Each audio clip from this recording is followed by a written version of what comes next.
You think your endless kindness makes people love you more. Science says the exact opposite. By always being available, you haven't taught them to respect you, you've taught them to use you. Here is the harsh truth about being the fixer. Picture this.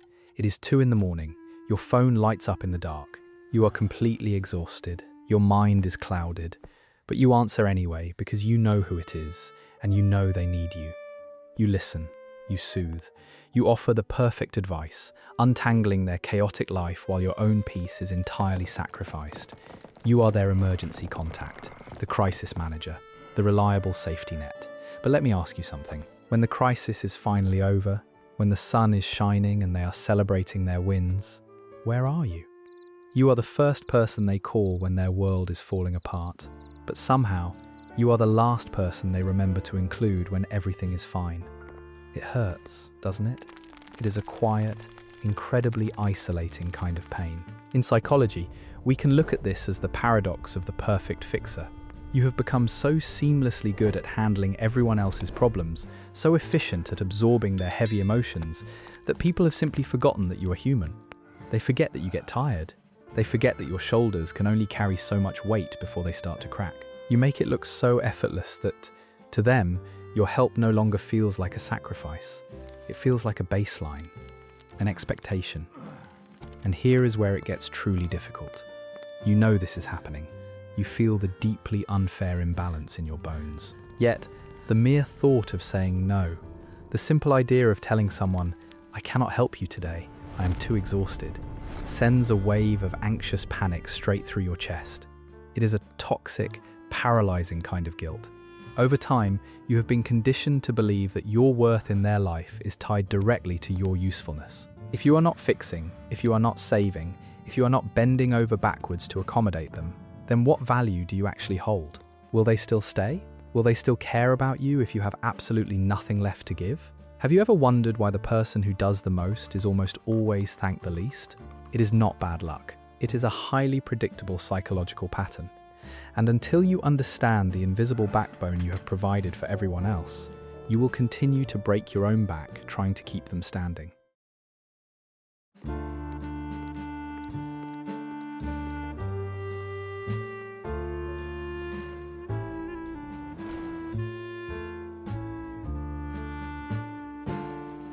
You might want to take a deep breath for this one.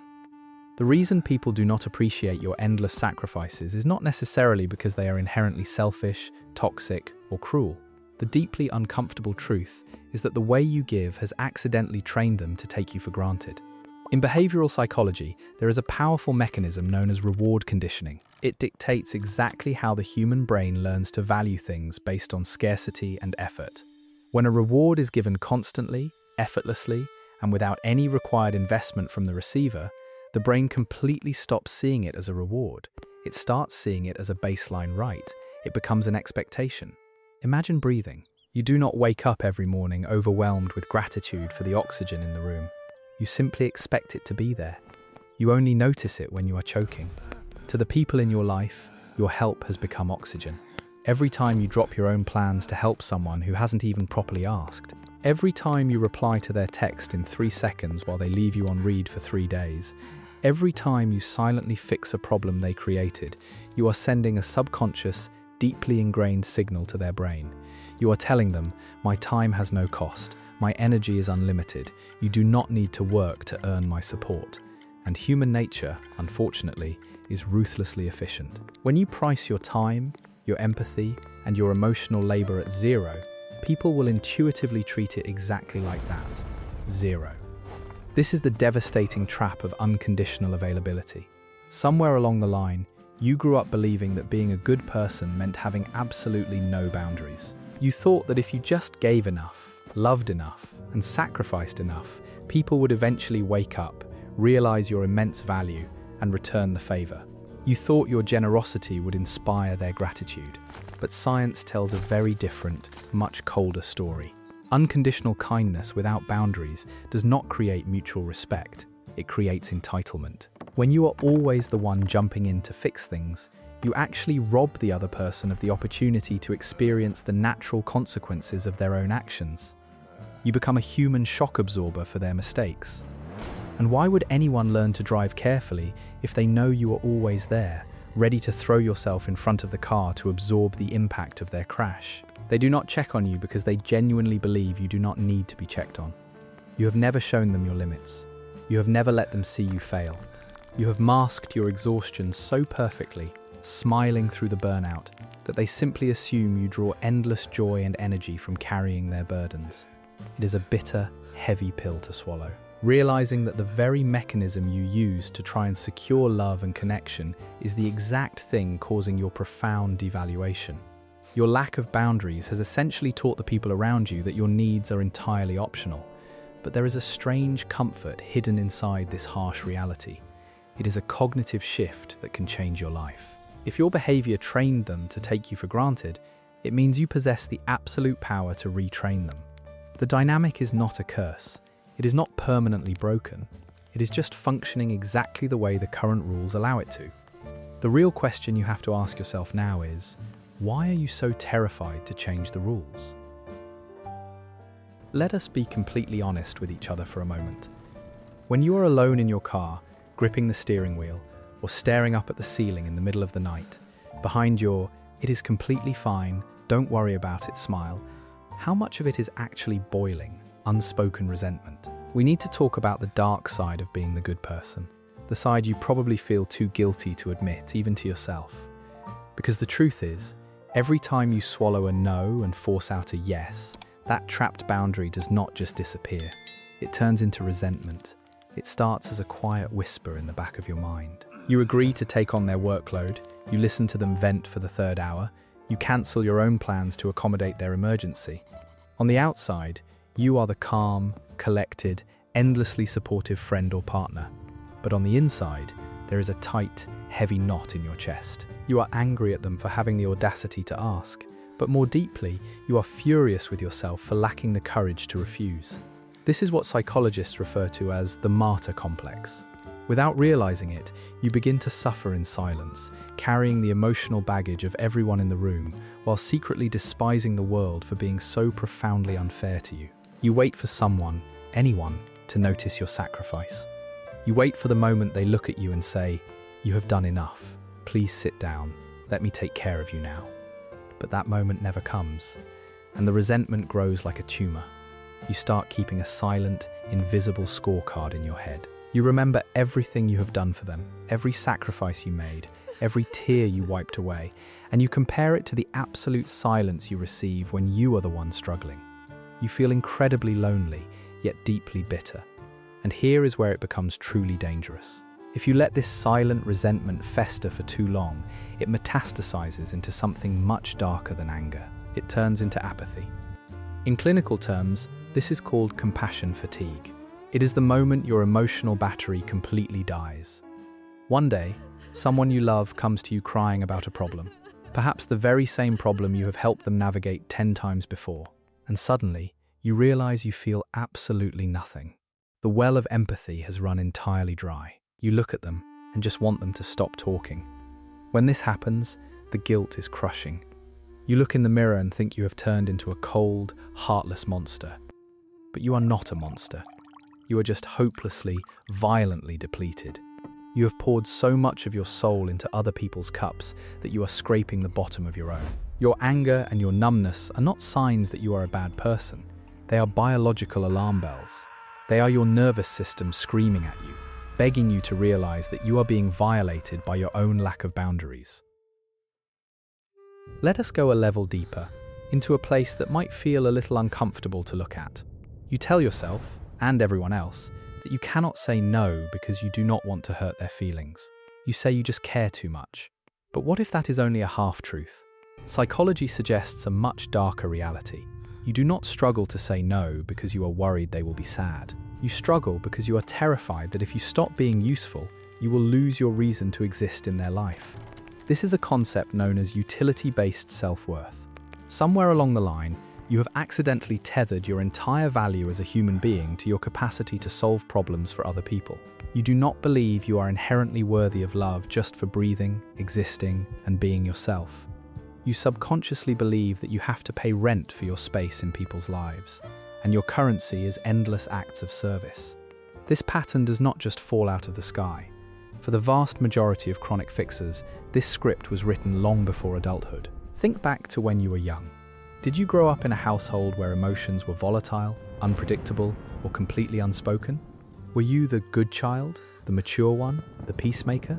Did you step up to manage the emotional climate of the house or solve adult problems because the adults around you simply could not? If so, you learned a devastating lesson at a very young age. You learned that the only way to feel safe and the only way to secure a tiny bit of attention and affection was to be low maintenance and highly useful. If you were fixing the tension, no one was yelling.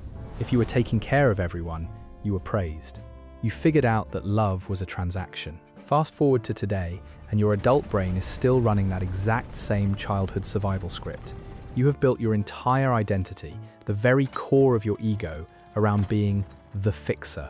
So, when you think about stepping back, when you think about letting someone else handle their own mess and just resting for once, your nervous system actually panics. It does not just feel wrong, it triggers a deep, existential dread. Because if you are not the one saving the day, if you are not the reliable one holding the sky up for everyone else, who are you? Will they still invite you to the table if you come with empty hands? This is the heaviest truth you will have to face on your healing journey. Your endless generosity is, in many ways, a trauma response. You are not just helping them. You are subconsciously buying your safety in the relationship. You are overgiving as an insurance policy to guarantee they will not abandon you. You are trying to make yourself so absolutely indispensable that they could not leave you even if they wanted to. Take a deep breath and let that sink in. You have been running yourself into the ground, destroying your own mental health, not out of pure, unconditional kindness, but out of a desperate, quiet fear of being unneeded. So, how do you break a pattern you have relied on your entire life? How do you stop being the ultimate fixer without losing the core of who you are, without becoming a cold, distant person? The answer lies in a single, powerful psychological shift. You must learn the art of detached compassion. To understand this, you need to hear a truth that will set you free. You can be a lifeboat for someone you love, but you are absolutely not obligated to drink the entire ocean to save them. Right now, you practice attached compassion. When someone you care about comes to you with a problem, you do not just listen. You absorb their anxiety into your own nervous system. Your brain immediately starts building a mental spreadsheet of solutions. You take their crisis, put it on your own back, and tie your own emotional stability to whether or not they succeed. If they fail, you feel like you failed. Detached compassion is entirely different. It means you care deeply about their suffering, but you are completely unattached to the outcome of their choices. You offer love, you offer a listening ear, but you refuse to take ownership of the crisis. You need to recognize the profound difference between supporting someone and taking over for them.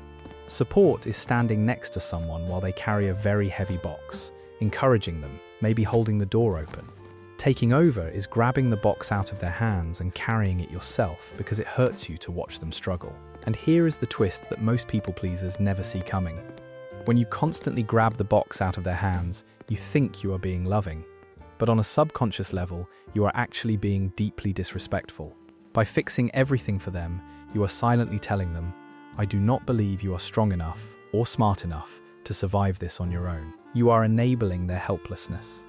You are stealing their opportunity to build resilience. The most difficult, most agonizing thing you will ever have to do as a recovering fixer is this. You have to let people fall. You have to let them feel the uncomfortable, heavy consequences of their own actions. You have to let them make the wrong choice. You have to let them sit in the mess they created, without rushing in with a mop and a bucket. At first, this will feel like absolute torture. Your trauma response will scream at you that you are abandoning them. The guilt will be intensely physical. But you must sit with that guilt. Let it wash over you and realize that it is a phantom alarm. You are not abandoning them. You are finally honoring their autonomy as an adult. You are stepping out of the way so they can grow. Refusing to do the work for them is not an act of cruelty. It is the highest, purest form of respect you can possibly give another human being. Tomorrow, when a familiar name lights up your phone, asking for yet another favor while you are already running on empty, things are going to be different. You are not going to panic. You are not going to instantly reply with a yes. Instead, you are going to pause, and you are going to use one of these 3 boundary scripts. Script number 1 is for when someone tries to use you as an emotional dumping ground. You will say, "I care about you and what you are going through, but I do not have the emotional bandwidth to be a good listener right now." Notice what is missing. You did not say, "I am sorry." You do not need to apologize for being human and having limits. Script number 2 is for when someone tries to hand you their responsibilities. You will say, "I cannot take this on today, but I am confident you will figure it out." This is how you practice detached compassion. You are kindly returning the box back to their hands, reminding them of their own capability. Script number 3 is the ultimate unapologetic decline. You will simply say, "I am dedicating this week to resting, so I will not be available to help." Short, firm, unarguable. Now, I need to warn you about what will happen the moment you start using these scripts. There will be pushback. In psychology, when a behavioral pattern changes, there is often a period of resistance. The people who have spent years freely benefiting from your lack of boundaries will likely get frustrated, confused, or even angry. They might accuse you of acting selfishly. They might say you have changed. When this happens, you must hold your ground. Let them be angry. Let them be disappointed. Their emotional reaction to your boundary is entirely their responsibility to manage, not yours. You are not being selfish. You are being self-protective. If someone gets upset with you for finally drawing a line, they are simply grieving the loss of their unlimited access to your energy. It is finally time for you to take off the superhero cape. You were never meant to be the solution to everyone's life. You were never meant to earn your seat at the table by sacrificing your peace. You are allowed to be messy. You are allowed to be tired. You are allowed to exist, simply and quietly, without having to fix a single thing. It is time to let someone take care of you, and for the very first time in a long time, that someone has to be yourself. If you made it to the end of this video, it tells me that you are finally ready to put down the heavy weight you have been carrying for so long. I want to hear from you. What was the exact moment in your life when you realized you were being taken for granted? Let's talk about it in the comments below. Let this be a safe space to release that silent resentment. And if this conversation resonated with you, please hit that subscribe button and click the bell. We are building a community here dedicated to deep psychology, breaking toxic patterns, and finding real self-healing. You deserve to be seen not just for what you can do for others, but for who you truly are. Thank you for listening, and please, take care of yourself today.